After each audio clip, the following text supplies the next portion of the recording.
Labrīt, no rīta, 6:00, bez 5, man liekas, pat ir vēl. Bet šodien ejam vispār uz otru pusi. Nu jā, cits ceļš šodien ir. Vienkārši negribu, lai man saule acīs spīd. Man nav saules brīļu un ļoti negribas, lai tā kā pagājušais stipri spīdētu saule. Kaut kā tā parūka sāk stāvēt, ja? Tā kā tādā pakā kopā. Tā jau iepriekš bija. Uzmauc tik parūka galvā, uzkrāsoja lūpas. Es parasti reiz, protams, arī saģērbjos un iztīru zobus. Ar krēmu sasmērēju seju, nomazgājos pirms tam. Vakar bija tāda drusciņa, laikam, kaut kāda emocionālā bedre. Man bija bail rādīt, man bija bail kaut kā padalīties šo video, jo laikam ir tā, ka tās tēmas, kas ir trauslas, ar tām tā kā baila. Ja nu kāds uzries vai kaut kā reaģēs, bet tad man atkal liekas, tas būs labs termometrs man pašai. Nu, tā kā vispār pa visām lietām, kurām vēsti ar citu cilvēku reakcija ir labs termometrs. Kas tur sāp, kas nesāp un tā tālāk. Sārmiņa rauja, viss. Jums vajag. Man parasti tā sakrīt. Lielajos pa to madaru, ka man pumpas nemet tas, te, kur ir viena baigā uzmetusies. Ne jau baigā maziņa tāda, bet varbūt izaugs. Pumpas mēdz izaugt. Bet tas ir no biezpiena cieriņiem. To es esmu konstatējusi. Tur es sapēdu tajā dienā 3, 2 tajā pusdienu laikā un pēc tam vēl vakarā pašā vienu. Nu jā, pati vainīga. Ko sēs, to pļausi. Nesaprotu, ko Sārte tā izmisīgi meklē. Un galvenais jau, kāpēc man vispār vajadzīgs šis kanāls, ir, lai audzētu drosmi lielākoties. Es kā cilvēks ārprātīgi bailīgs, tramīgs, nepateiks varbūt, bet vispār esmu ļoti. Bet sanāk jau vairāk nekā gads un kaut kāds 1 mēnesis ir man kanāls. Līdz ar to, nē, Sāra, nē, dziļās zālēs, nē. Jā, es jau jūtos tagad drosmīgāk, kaut cik. Nu, piemēram, tas pats slavenais māmiņu dienas koncerts, ko es visu laiku runāju. Piemēram, izvēlējos pozīciju, ka es sēžu malā no visiem. Es sev tā ļāvu darīt, jo es jutos neērti to, ka man ir parūka. Un likās, ka tā viena mamma, kas tā īpaši vienmēr grib ar mani runāt, viņa man vēl tā nokomentēja, ka es nespēju izsekot jūsu vizuālajām pārmaiņām, es jūs neatpazīstu. To uzreiz tā kā, nezinu, saviedēju tas viņas komentārs. Un tad es domāju, nē, es labāk tā attālāk no visiem. Pirmkārt, mans dēls arī rotēja tajā dienā. Nu, tas ir uztraukums. Pirmkārt, viņi neiet ārā tajā dienā. Viņi visu laiku mēģina. Nu, viņam tas viss ir līdz brošai. Viņš nespēja tās visas lietas tā normāli panest. Līdz ar to, nu, tā bija.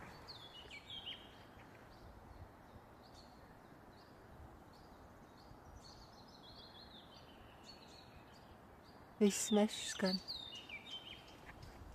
Ausīm spā. Reti tā notiek, ka es sēdēju un man atnāk kaķītis. Ko? Mazais vēl guļ. Pulkstenis ir 7:30 aptuveni.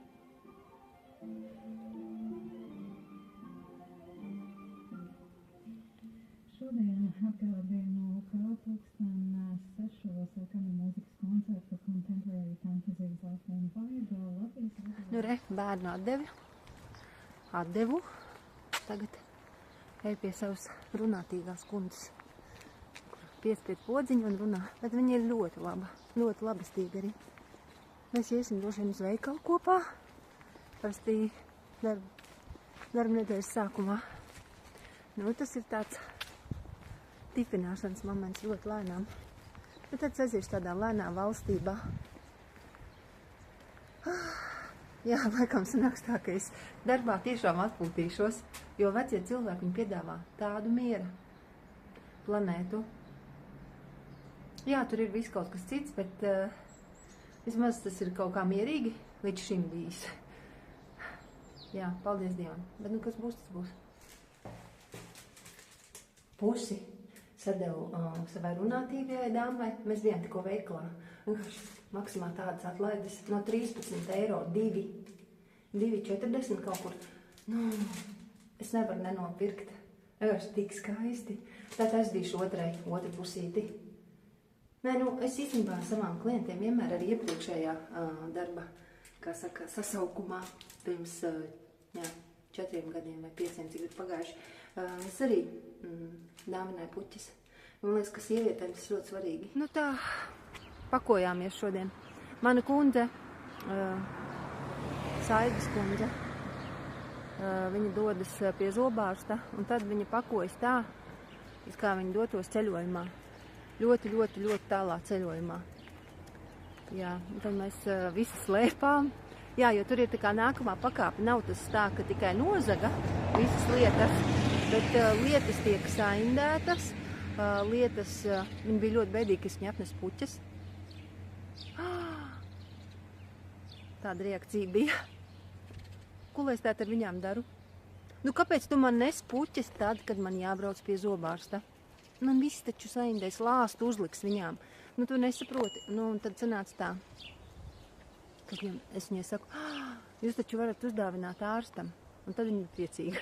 Ka pareizi, es taču varu uzdāvināt. Vai cik labi, vai cik labi. Nu tā, tad tas atrisinājās.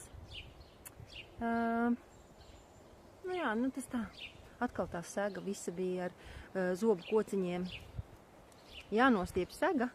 Un tā kā zobu kociņi jāizver cauri segai un jāiedur gultā. Nu tā, lai viss būtu kā pienaglots, lai grūtāk. Mēs cimdus slēpām olu pakās. Nu, gumijas cimdus. Var sakot, viss, lai neatrod. Un es saprotu, ka tajā brīžiem tā kā smiekli sanāca. Nu tā, nu kāda smiekli. Vienkārši tā kā, ka mēs tādu muļķības darām abas. Bet tur jau tā lieta, ka viņa ļoti dusmojas, ja viņai netic. Un smadzenes darbojas tā, ka viņi vienkārši nostāsies arī pret mani. Nu, tā kā viņi pret visiem saviem arī radiniekiem. Nu, tas ir, tā ir smadzeņu darbība, un tas nav tā kā, es tev pārliecināšu tagad paklausies, zini, kā ir īstenībā? Nu, nē. Jā, un es tā visām tantēm stāstu. Nu, tā ir vienai pirmajai šodien. Viņa, piemēram, viņai ļoti iepatikās tāda cālīša maksimā ir.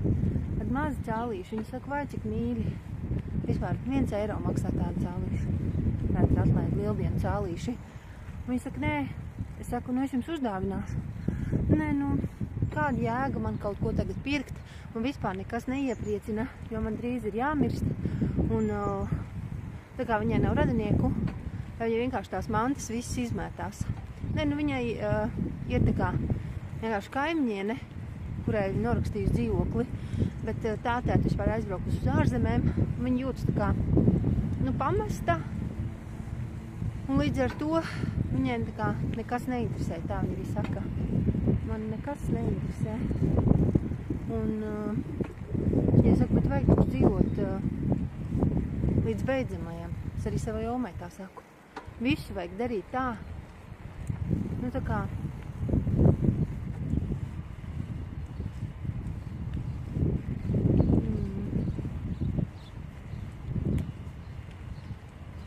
kā dzīvot mūžīgi, laikam tā jādomā ir. Ko tad es ēdu šodien? Tātad turpinu ēst šos pašus salātus. Protams, jau teicu, nu, nevajag tik daudz ķiploku likt. Kaut gan tikai viena daiviņa šeit ir zinot to, ka man vienkārši, nu, organismu tāda specifika, ka es ļoti ožu pēc ķiploka. Un sīpols arī nedaudz. Atceros, ka bija dziedātājs Mārtiņš Freimanis, un viņš vienmēr stāstīja, ka viņš vienmēr visās ēdienreizēs ēd ļoti daudz ķiploks un sīpols. Un tad toreiz intervētājs vaicāja, kā tad pārējie jūtas uz skatuves. Viņš saka, nu, es nezinu, cerams, ka labi. Nu, tādā ziņā, jo tas ir tā kā tik veselīgi viņam pašām, ka viņam tas neinteresē. Bet arī man liekas, ka tas ir tiešām organismu tāda īpatnība. Kāds smird vairāk, kāds mazāk. Nu, manuprāt, tā ir smaka pēc ķiplokēšanas. Tā, zirņi pelēkie un klāt. Es tā neakurāt atpulēs, ir tāds marinēts ingvers. Es gribēju parasto ingveru nopirkt, bet šis man arī ļoti garšo. Zinu, te ir saldinātāji un gan jau, ka varbūt skādi ir lielāka nekā kopumā, bet man ļoti garšo kaut kas ass un tāds tieši kā šis. Nu tālūk. Un saldējā būs Raffaello. Protams, nevajag domāt, ka es esmu svētā nevainība un nādu tik pareizi ēdienu. Tāds mums arī ir. Kāda man iepriecinājuma skaisti. Tātad atpūšos. Visu atvēru vaļā mājās. Vēdinu. Tā. Drēbes jākarina. Un te man stūrītī stāvēja tā tējas sēne. Paklausieties. Es nezinu, man šķiet, ka ziņas nav labas.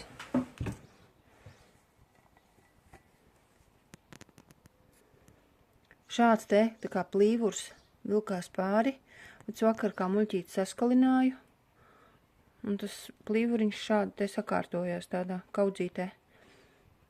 Man liekas, ka nav labi, ja? Man nesanāca šoreiz.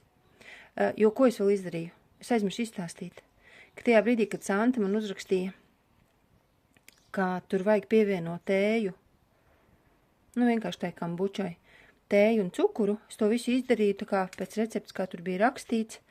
Tā ir zaļā tēja, bet kaut kas tur laikam jau bija, nezinu, vai nu nomiris vai kā. Grūti pateikt. Vēl muļķīgas izdarīju šādi. Nevajag šādā muļķībā. Šādā. Vajag burkā vienkārši. Man tā šķiet vismaz. Un kāda putekļi sastājušies. Stēles stāv. Tā arī neaužu.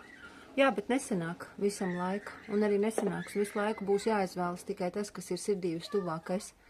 Šo es iesāku un tā arī nav paveikts tās sirsniņas. Nu tā. Šo gleznu tā arī, ko pie miskastes paņēmu, toreiz neesmu, bet man te ir plāns. Tāpēc es veidoju herbāriju, svācu ziedus un kaltēju, un tā kā man ir visas cerības.